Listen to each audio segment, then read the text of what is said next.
Hey guys, I'm Dimension Jump and today I'll be reviewing Resident Evil 7 Biohazard, which was released back in January of 2017.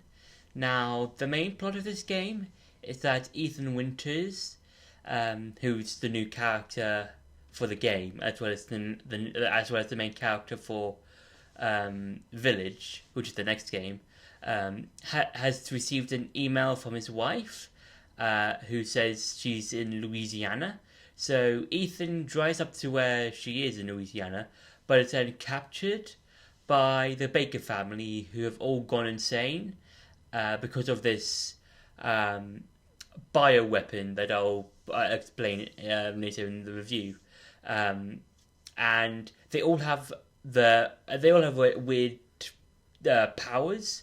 So, for instance, the father can regenerate himself from any injury. The wife can shoot out insects and stuff.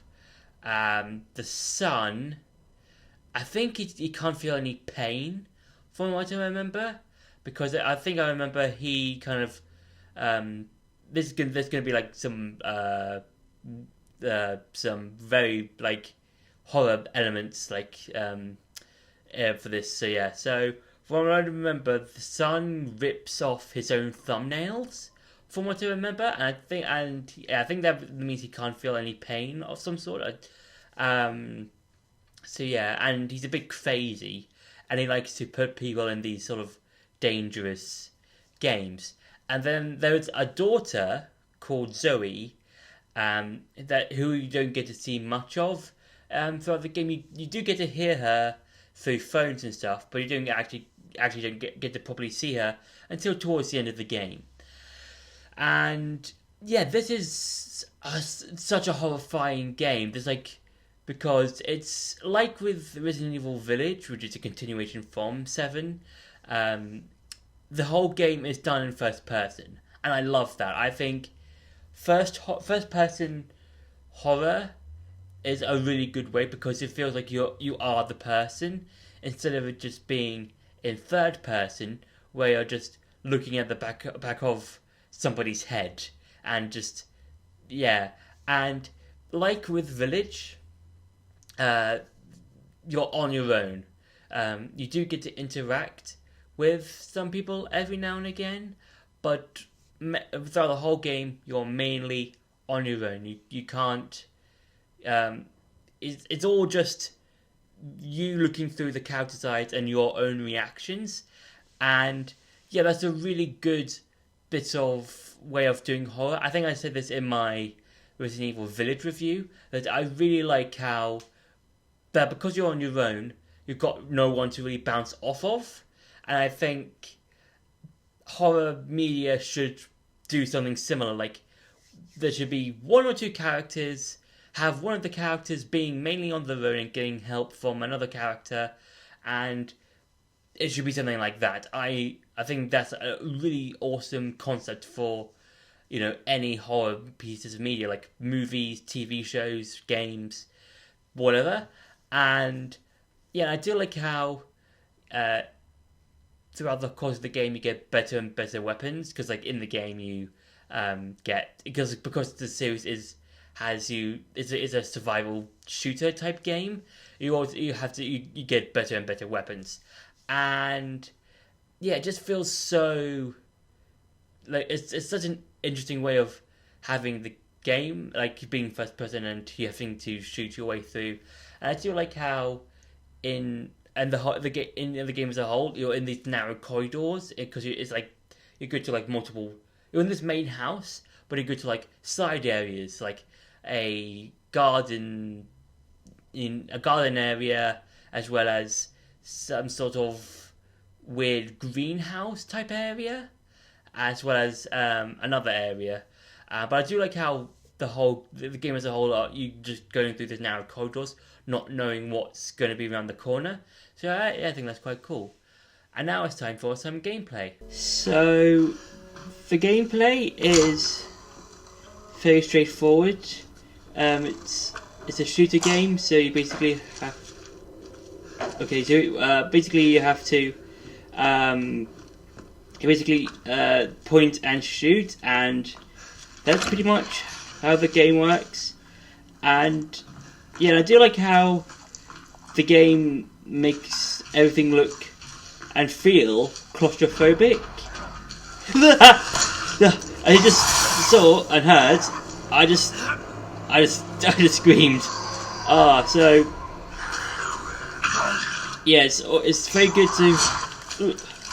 So I think what makes it good is like how claustrophobic it can be, because you never know what's gonna be around the corner, and yeah, it's always about trying to like think on your feet and how to basically just trying to think on your feet and just trying to find out like which ways to fight monsters. This is basically an old save file I have, and with the guns, you get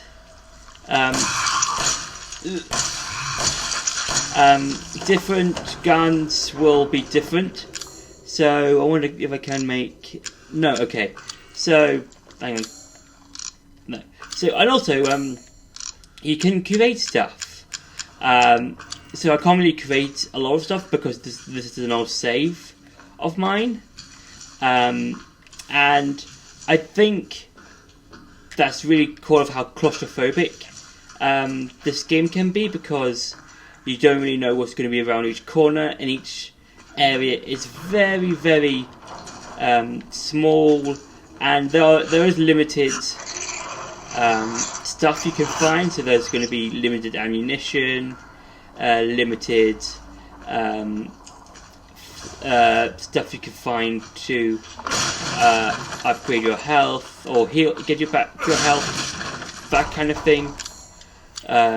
So you have to basically rely on the environment and stuff like that. So it's all about just trying to survive the various aspects, and also you can see like the different rooms and stuff you've been in. So like I think the main house just has like a few floors at best, and it's all about, and I'm not the best when it comes to shooting games, because I haven't really played a whole lot of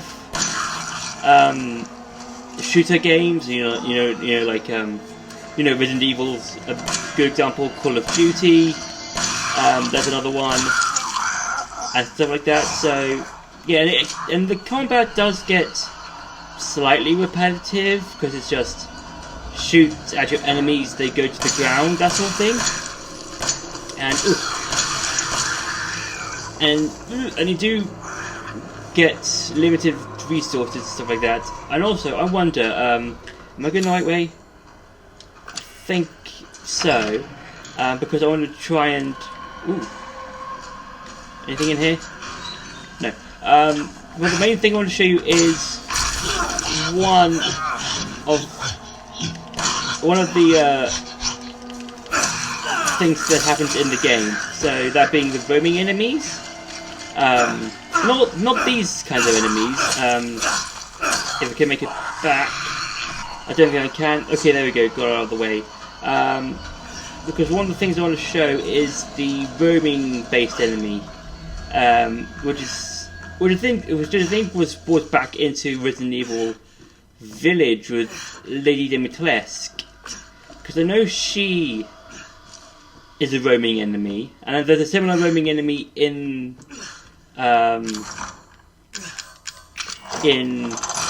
Biohazard, if I can find the roaming enemy, that being Jack. So there is a roaming enemy in the game. Maybe I can find him. Is he here?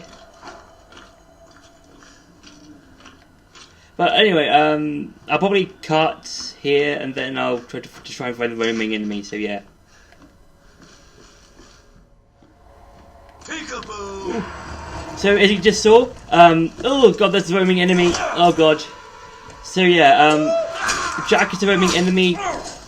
The best way to defend him off is to use ammo and stuff. But he gave me chills.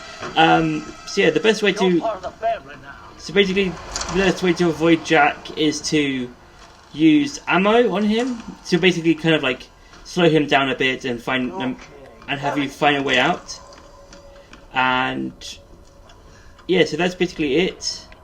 Being in it for the gameplay. Now it's time to go back to the review. So as a whole, I think Resident Evil Biohazard is a really horrifying game. I do enjoy all of the horror elements that this game has to offer. It's not for the faint of heart, because of all of the horror stuff that happens, like all the jump scares, all the gore and stuff. That's not really for people who are a bit squeamish, and yeah, I would highly advise. I would really highly suggest this to people who love horror and the horror genre, just so they can experience the game, and also play Resident Evil Village, which is a continuation of 7. But there's also some DLC stuff. So like there's a prologue and 2 kind of epilogue stuff. I will be going over them in like the next upcoming weeks or so. But yeah, for a Resident Evil game, it's a really awesome, cool game. Just a continuation of the game series as a whole, and just as its own thing. I think it's a nice standalone Resident Evil game that doesn't need to heavily rely too much on the other games. There are references to the other games because Chris Redfield makes an appearance at the end, and there's a new version of Umbrella called Blue Umbrella. So there's a nice continuation of like bringing in old characters into the series and stuff like that. So yeah, overall, Resident Evil Biohazard is a very fun, horrifying survival game. So yeah, so that's been my review for Resident Evil 7 Biohazard. I hope you enjoyed this video. Don't forget to like, share and subscribe, and I'll see you in the next video.